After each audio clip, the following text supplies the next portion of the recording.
All right, so let's dive into something pretty interesting today. Eminem and his relationship with pop music. Okay. Um, we're kind of looking at this idea that maybe, just maybe, the music industry used him to kind of shift the whole pop landscape back in the early 2000s. Yeah, it's a very popular theory. Yeah. And you can definitely see why people would make those connections. Think back to that time Britney Spears, NSYNC, Christina Aguilera. Right, yeah. It was like peak bubblegum pop. Total peak. And then you have Eminem like exploding onto the scene, seemingly criticizing these like huge pop stars, especially Britney Spears. Yeah. I mean, songs like The Real Slim Shady instantly come to mind. Yeah. Like, what was the industry play here? Well, it's crucial, I think, to understand the state of hip-hop at the time. There was this perception, particularly among critics, that Eminem's style was kind of blurring the lines, making him a pop rapper, which back then was almost an insult. Yeah, because it implied you were manufactured, like you weren't a real artist. Exactly. You weren't authentic, and Eminem was fiercely protective of his image and his artistic credibility. Right. He even admitted in a 2017 interview that going after pop stars was kind of a way to distance himself from that label. So almost a preemptive strike to kind of protect his street cred? Exactly. But here's where the industry angle gets interesting. Okay. Imagine you're a record executive back then. You see this incredibly talented, controversial rapper who's basically declaring war on pop music. It's a publicist's dream. I mean, controversy sells. Always has, always will. And it's not just the labels. Think about the media and TV magazines. They all thrive on these narratives. Right. And suddenly you've got this us versus them dynamic that fuels headlines and gets everyone talking about Eminem.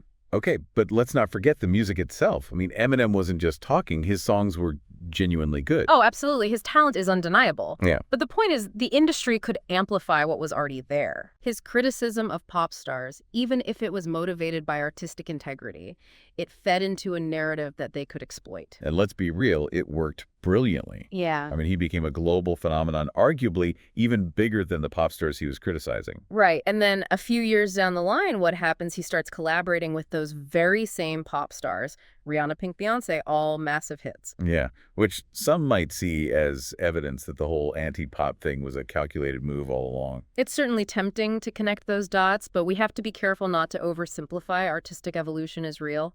Maybe those collaborations were genuine expressions of creativity or simply a savvy business move to expand his reach. So was he a pawn in the industry's game or a brilliant strategist playing the long game?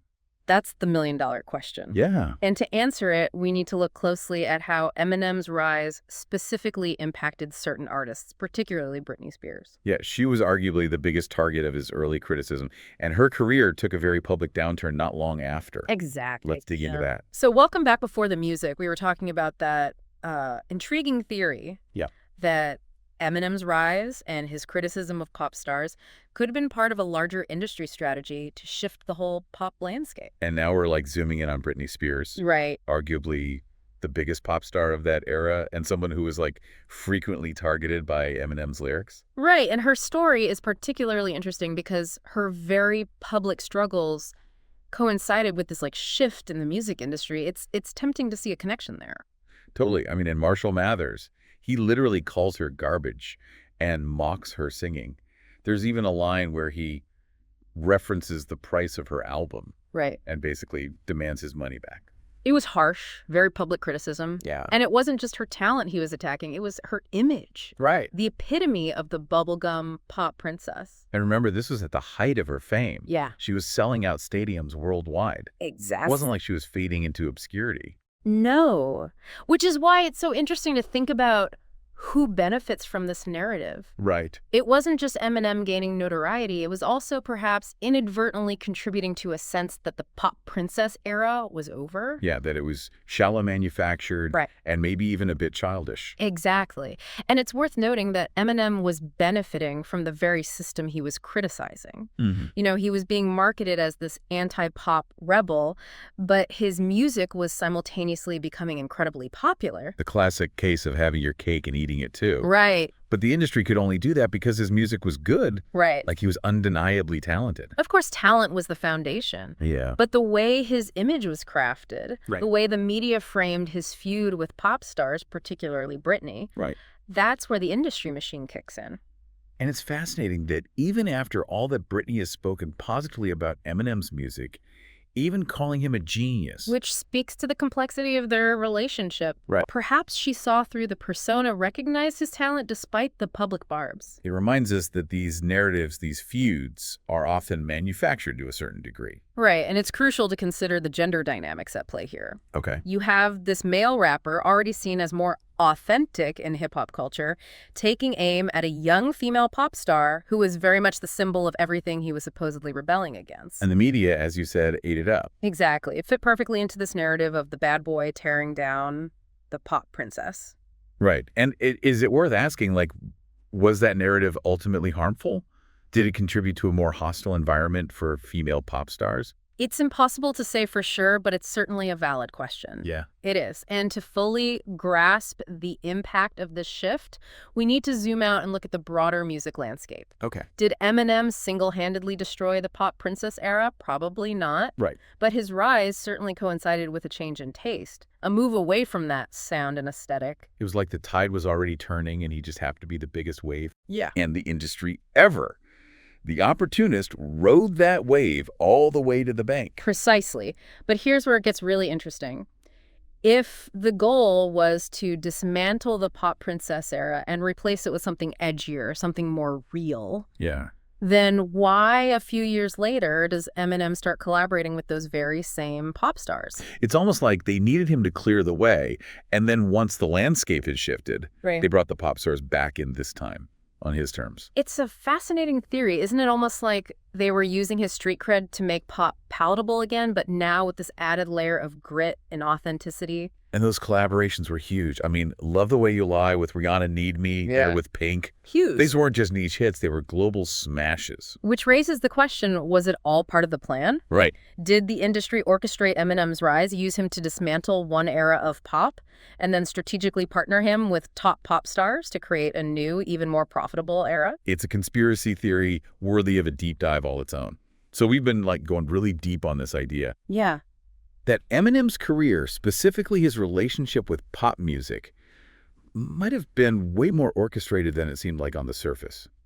We've looked at the timing of his rise, his criticism of pop stars like Britney Spears, and then his eventual collaborations with some of those same artists.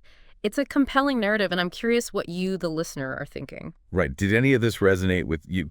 Maybe you were a fan of Eminem or Britney back in the day, or maybe you just find the inner workings of the music industry fascinating. What we've been exploring is the idea that maybe Eminem was used as a tool to shift the pop landscape, to move away from that bubblegum pop sound and create a space for something edgier, something more real. And then once that shift had occurred, they brought the pop stars back in. Right. But this time partnered with someone who had that street cred, that authenticity.